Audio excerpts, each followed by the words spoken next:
আসসালামু আলাইকুম। SPL season 10 সাবধান আয়োজিত এই অনুষ্ঠানে এই ক্ষুদে ক্রিকেটারদের এই টুর্নামেন্টে 25টি সরকারি প্রাথমিক বিদ্যালয় দল অংশগ্রহণ করেছে।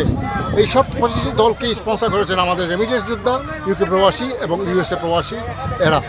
তো প্রতি বছরই তারা এইগুলো স্পন্সর করে থাকে। আমরা মনে করি রুশ লেভেল থেকে যদি ক্রিকেটাররা উঠে আসে তাহলে জাতীয় জীবনে একটা বিরাট ভূমিকা রাখতে পারবে আমাদের ক্রিকেট ক্রীড়া অনুষ্ঠান।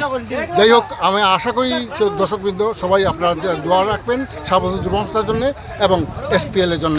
ধন্যবাদ। সাজুস আবদ্ধ যুব সংস্থা কর্তৃক আয়োজিত সাজুস প্রিমিয়ার লিগ 2026 সিজন 10-এর আজকের ফাইনাল খেলায় আমি ধন্যবাদ জানাই দুই টিমকেই। হার জিত সবার মধ্যেই থাকে এবং খেলার মধ্যে হার জিত স্বাভাবিক, এটা আমরা সবাই মেনে নিতে হবে। তো আশা করি পরের বার আরও ভালো হবে। এই বৈরী আবহাওয়ার মধ্যে সাবদ্ধ যুব সংস্থা কত পরিশ্রম করার মাধ্যমে আজকের যে এই ফাইনাল খেলা পর্যন্ত সম্পন্ন করতে পারছে, এটাই আসলে অনেক বড় কিছু। আর সাবদ্ধ যুব সংস্থার পক্ষ থেকে আমি ধন্যবাদ জানাই যারা আমাদেরকে স্পন্সর করেছেন, আমাদের প্রবাসীরা আমাদেরকে স্পন্সর করে থাকেন এবং প্রত্যেক স্পন্সরকে আমরা ধন্যবাদ জানাই যারা ইভেন্টে স্পন্সর করছেন এবং যারা আমাদের টুর্নামেন্টের প্রত্যেকটা টিমে স্পন্সর করছেন। প্রত্যেককে আমি এবং আমার পরিষদের পক্ষ থেকে ধন্যবাদ জানাই।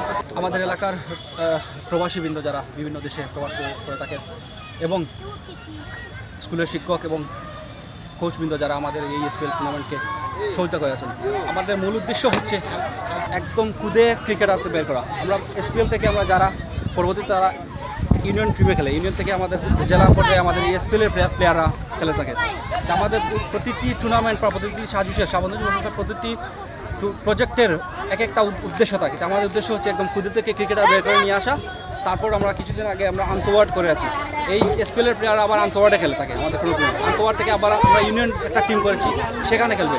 তারপর বিভিন্ন জায়গায় আমরা এই টুর্নামেন্টে অংশগ্রহণ করে থাকবো। সবাইকে ধন্যবাদ জানিয়ে